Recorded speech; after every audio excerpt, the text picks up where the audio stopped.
अच्छा जी, आगे चलते हैं। अब जरा आइए क्वेश्चंस 23, 24, 25, 26 पे। देखने में बड़े भयानक लग रहे हैं, ठीक है। या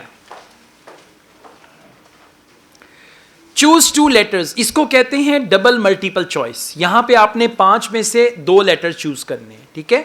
अब पहले क्वेश्चन पढ़ेंगे। When comparing 20th century stadium to ancient amphitheatre in section D, wow, उसने बता दी लोकेशन। सेक्शन डी पे आए, मिल गया। इसका मतलब है ये दोनों आंसर आपको कहां पे मिलेंगे? सेक्शन डी में। यानी अब वो क्वेश्चन जरा समझिएगा क्या कह रहा है। वो कह रहे हैं कि when comparing 20th century stadiums, के जब हम कंपेयर करते हैं 20th सेंचुरी के स्टेडियम को टू एंशियंट एम्फी थिएटर्स, के जो पुराने दौर के बने हुए एम्फी थिएटर हैं वो भी स्टेडियम की तरह होते हैं। आपने देखा होगा जो मूवीज में नहीं लड़ाई हो रही है, पूरा सीन है, कोई 10-20 हजार लोग देख, कौन सी मूवी में था? ग्लैडिएटर में, उसको एम्फी थिएटर कहते हैं। वो जो पूरा होता है ना जहाँ पे मार धार चल रही है, एम्फी थिएटर। आपकी जो पाकिस्तानी एक लास्ट मूवी मौला जट में भी था, उसमें भी था एग्जैक्टली, ये दैट्स राइट। हाँ नहीं, एम्फी थिएटर, एम्फी थिएटर। अच्छा, कंपेयरिंग 20th सेंचुरी यानी पास्ट का जो स्टेडियम है, जब उसको कंपेयर करता है पुराने एम्फी थिएटर से सेक्शन डी में, विच 2 negative features does the writer mention. अब जरा सोचें कि वो पास्ट के स्टेडियम को एम्फी थिएटर के साथ कंपेयर करता है तो 2 नेगेटिव फीचर्स वो बताता है। अच्छा, अब आपने ऑप्शंस नहीं पढ़ने, अब आपने पैसेज में जाके वो 2 नेगेटिव फीचर्स लोकेट करने हैं, कौन से हैं। फिर हम वापस आएंगे, फिर हम देखेंगे यहां पे वो 2 नेगेटिव फीचर्स कहां पे हैं। आ जाए वापस पैसेज पे। उसने बोला सेक्शन डी। अच्छा, ये कंपैरिजन जो है ना, ये आपको मिलेगा सेकंड पेज पे।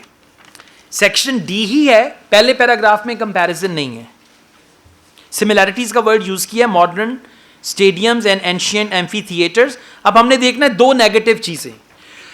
अच्छा, many such stadiums are situated in suburban areas, बजाय शहर में होने के वो कहां पे सिचुएटेड है? सबर्बन एरियाज में, आउटस्कर्ट्स में है, ठीक है। तो ये एक प्रॉब्लम है, इसको अंडरलाइन करें, सबर्बन एरियाज के बजाय शहर में होने के, जो शहर के इर्द गिर्द आबादी हैं वहां पे हैं। Designed for sporting use only, दूसरा क्या प्रॉब्लम है कि वहां पे सिर्फ स्पोर्ट्स की एक्टिविटीज हो सकती हैं और कुछ नहीं हो सकता। आगे चलते हैं। And surrounded by parking lots, और उसके इर्द गिर्द बहुत सारी पार्किंग की जगह हैं। बात समझ रहे हैं? ये प्रॉब्लम है। पहला प्रॉब्लम क्या है? सबर्बन एरियाज में है। दूसरा है कि वहां पे सिर्फ स्पोर्टिंग एक्टिविटी हो सकती है, और तीसरा वो कह रहे हैं कि वहां पे पार्किंग लॉट्स है। These factors mean that they may not be as accessible to the general public. ये प्रॉब्लम आ गए ना। अब प्रॉब्लम नंबर 1 क्या है? सबर्बन एरियाज में है। प्रॉब्लम नंबर 2 क्या है? स्पोर्टिंग यूज है। प्रॉब्लम नंबर 3 क्या है? कि इर्द गिर्द पार्किंग लॉट्स हैं। अब आते हैं जी हम वापस, इन चीजों को ज़हन में बिठाना है। Option A, they are less imaginatively designed, yes और नो? नो। जो ऑप्शन नहीं ना होगा वो आपको फील होगा कि ये नहीं, अगर सही तरह पढ़ा हुआ है तो। Option B, they are less spacious, spacious की बात नहीं हुई। स्पेशियस का मतलब है कि बहुत खुले डुल्ले हैं या बहुत तंग हैं, उसकी बात नहीं हुई। Option C, they are in less conventional locations. Conventional location क्या है? City centre. लेस कन्वेंशनल क्या है? सबर्ब्स, ठीक है। तो पहला राइट आंसर क्या हो गया? सी। उसके बाद दे आर लेस वर्सटाइल। अब जरा सुनिएगा गौर से सुनिएगा। उसने क्या लिखा है? For sports use only. अब जब कोई चीज वर्सटाइल होती है तो वो स्पोर्ट्स के लिए भी हो सकती है, वहां पे मूवीज भी लग सकती हैं, वहां पे बुल फाइट भी हो सकती है, वहां पे रेसलिंग भी हो सकती है। तो वो उसने क्या लिखा? For sports use only. और फॉर स्पोर्ट्स यूज ओनली की जगह पे उसने लिखा लेस वर्सेटाइल। तो ये आपका दूसरा ठीक आंसर हो गया, ठीक है। अच्छा, अब आपने लिखने कैसे answer?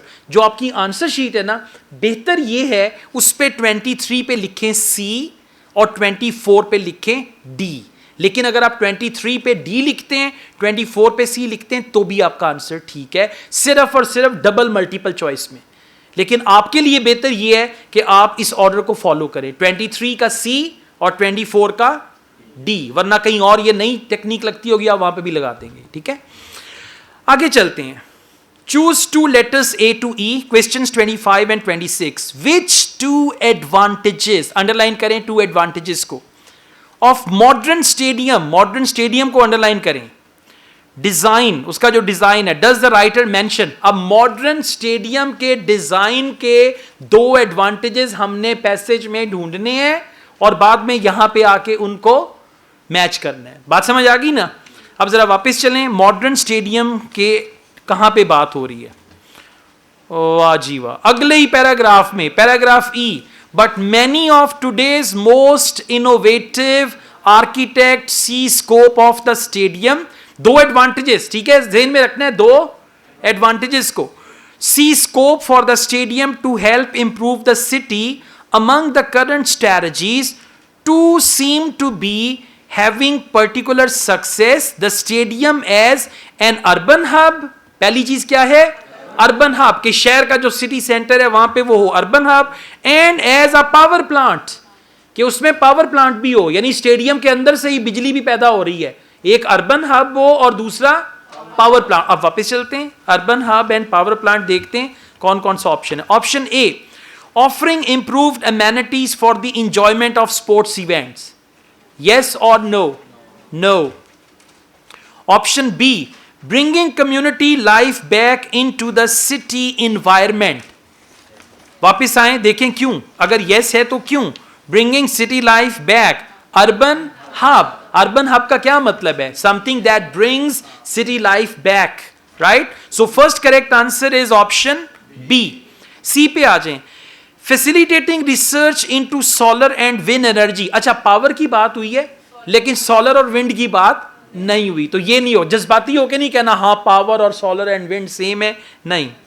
D, enabling local residents to reduce their consumption of electricity, no, उसने बोला है कि वहां पे और बात हुई है। Let's go on, providing a suitable site for the installation of renewable power generators. ठीक है, वापिस आए, क्या लिखा हुआ है? The power plant, power plant, ठीक है, तो पावर प्लांट की जगह पे आ गया प्रोवाइडिंग अ सूटेबल साइट, और वो साइट कौन सी है? Stadium, for the installation of renewable power generators, right? So correct answer is B and E. ठीक है, आपने क्या करना है, 25 पे लिख दीजिएगा आंसर शीट पे बी और 26 पे लिख दीजिएगा ई, और ये आपने कैपिटल में लिखना है, ठीक है, स्मॉल में नहीं, राइट?